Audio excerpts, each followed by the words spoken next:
그럼 여기서 그런 생각이 드실 수 있어요. 계속 빵꾸가 나는 거예요. 피해를 입는 거죠. 여기서 치명적인 문제는 인증인한테 주는 게 아니에요. 가불관계가 또 형성이 되는 거죠. 2017년에 사건이 터집니다.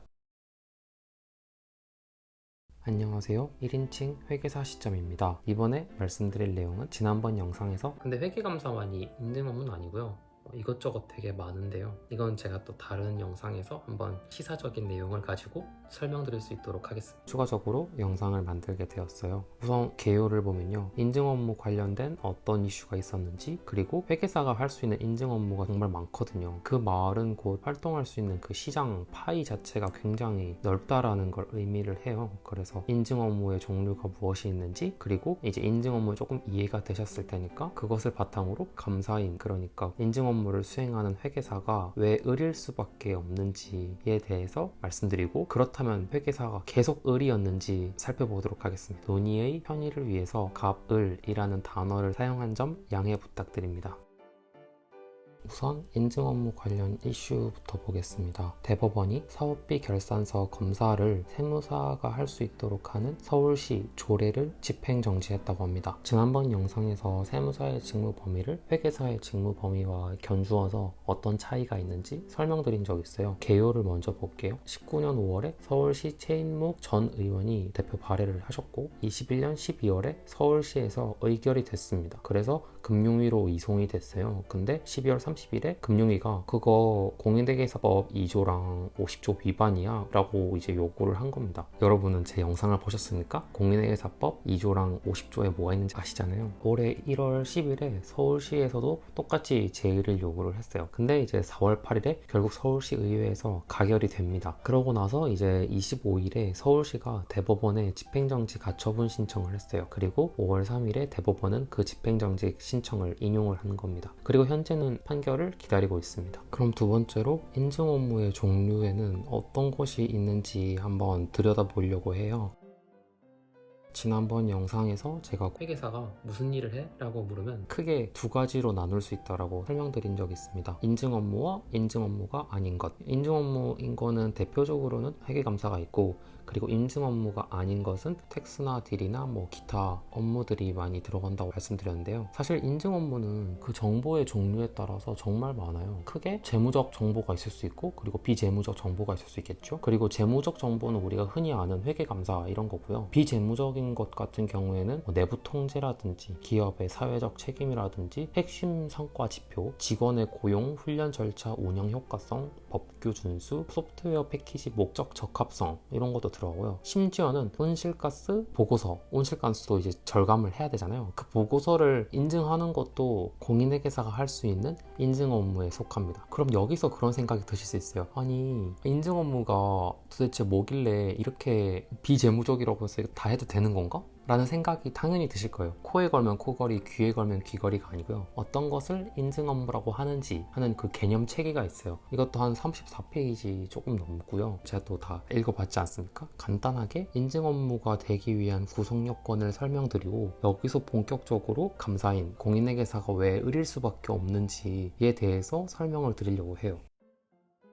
인증을 하는 인증인이 있고요. 인증을 하고자 하는 대상이 있을 거예요. 그리고 인증 대상을 책임지는 사람이 있을 겁니다. 그리고 인증된 결과물을 이용하고 싶은 의도된 이용자가 있고요. 그리고 인증인이 인증 대상을 평가를 하는데 어떤 기준이 있어야 되잖아요. 그걸 준거 기준이라고 하고요. 그 다음에 그 결과 보고서를 서면 인증 보고서라고 합니다. 그리고 평가할 정보가 부족하면 평가를 할 수가 없잖아요. 그러니까 충분하고 적합한 증거가 있어야 됩니다. 이렇게 얘기하면 조금 어렵잖아요. 그러니까 이거를 우리 구독자님이 은행에서 대출을 한다고 가정을 해볼게요. 인증인은 공인회계사가 될 거고요. 인증 대상은 구독자님의 재정 상태가 되겠죠. 그리고 인증 대상의 책임자는 당연히 이제 구독자님이겠죠. 의도된 이용자는 당연히 은행일 겁니다. 그리고 준거 기준은 은행의 대출 기준이 있을 거예요. 그 기준에 맞게끔 공인회계사가 구독자의 재정 상태를 평가를 하는 겁니다. 그리고 서면으로 된 인증 보고서를 은행에 제출을 하는 거죠. 이게 인증 업무의 구성 요소입니다. 구성 요건만 만족하면 회계사가 업무를 할 수가 있어요. 물론 여기서 인증 대상이 온실가스라든지 회계사가 잘 알지 못하는 것들이 있을 수 있잖아요. 그러면 인증인 팀에 팀 1을 추가하면 됩니다. 변호사라든지 변리사라든지 보험계리사가 들어갈 수도 수도 있고요. 그럼 이제 여기서 이제 본격적으로 오늘의 주제죠. 회계사가 인증을 안 해주거나 부적정하다, 의견을 거절한다라든지 의견을 내면 구독자님이 은행에 대출을 못 받잖아요. 그러니까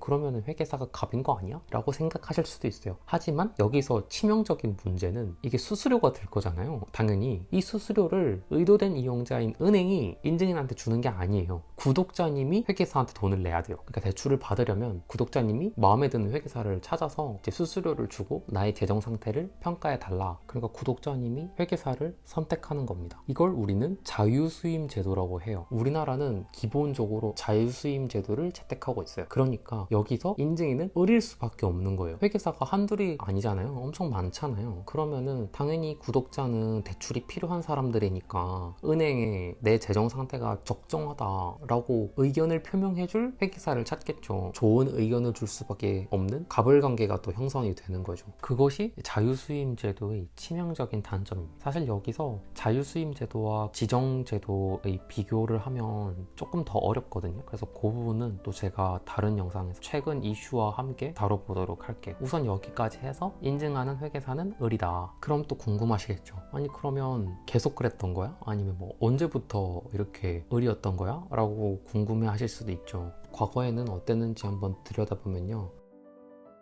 81년까지는 감사인 배정제였어요. 은행이 구독자님한테 A 법인에 가서 인증을 받으세요 라고 딱 찝어줬어요. 당연히 이때도 구독자님이 그 수수료를 부담을 했어요. 그러다가 82년도에 시험 삼아 50%는 배정하고 50%는 자유수임으로 한번 해봅니다. 근데 할만한 것 같은 거예요. 그러니까 83년도에 자유수임 제도를 처음으로 도입합니다. 그게 주식회사의 외부 감사에 관한 법률이라고 해서 외감법이라고 부릅니다. 근데 이렇게 도입을 하다 보니까 문제가 생겨요. 앞서 말씀드렸던 것처럼 자유수임 제도 하에서는 인증하는 회계사가 어릴 수밖에 없잖아요. 그러다 보니까 회계사의 독립성이 떨어지고 경영자, 구독자님이랑 계속 타협하게 됩니다. 당연히 구독자님의 재정 상태 평가된 보고서가 점점 그 신뢰성이 저하가 되겠죠. 그러니까 은행, 정보 이용자가 대출해줬을 때 계속 빵꾸가 나는 거예요. 피해를 입는 거죠. 그렇게 7년 정도 운영을 해보니까 문제가 생겨서 1990년도에 감사인 지정제도를 도입합니다. 그래서 분식이라든지 기업의 귀책 사유가 있을 때라든지 아니면 비록 기업의 귀책 사유는 없지만 주식시장의 상장 예정이라든지 이럴 경우에 감사인을 지정할 수 있게 한 거예요. 되게 예외적인 경우죠. 그렇게 하다가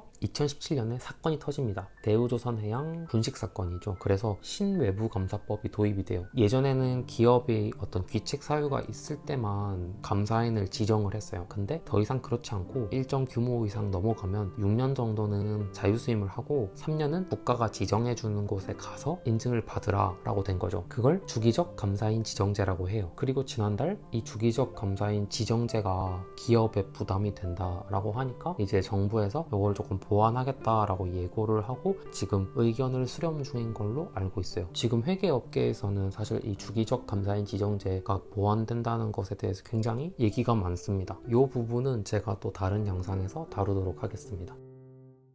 네, 이렇게 해서 회계사 고유 업무인 인증 업무의 최근 이슈 그리고 인증 업무에는 어떤 것들이 있는지 그 구성 요소는 무엇이 있는지 마지막으로 왜 감사인 회계사가 어릴 수밖에 없는지 언제부터 이래 왔는지 그 역사에 대해서 설명드렸습니다. 나름 열심히 자료도 조사를 하고 설명을 드렸는데 조금 어려운 내용이라 제가 의도한 만큼 잘 전달이 됐을지 모르겠네요. 혹시 이해가 안 되시는 부분이 있으면 댓글로 남겨주시면 추가로 설명드리도록 하겠습니다. 그럼 또 다음 영상에서 인사드리겠습니다. 영상을 빨리 촬영을 하려고 했는데 지난번 영상에서 영상 음질에 대해서 조언을 많이 주셔가지고 우선 반대로 마이크를 한번 주문을 해봤습니다. 아직 유튜브가 처음이다 보니까 엄청 좋은 장비를 구비하기에는 사실 조금 시기상조인 것 같아서 한번 촬영해보는데 음질이 어떻게 나올지 잘 모르겠네요. 한번 해보겠습니다. 시청해주셔서 감사합니다. 1인칭 회계사 시점이었습니다.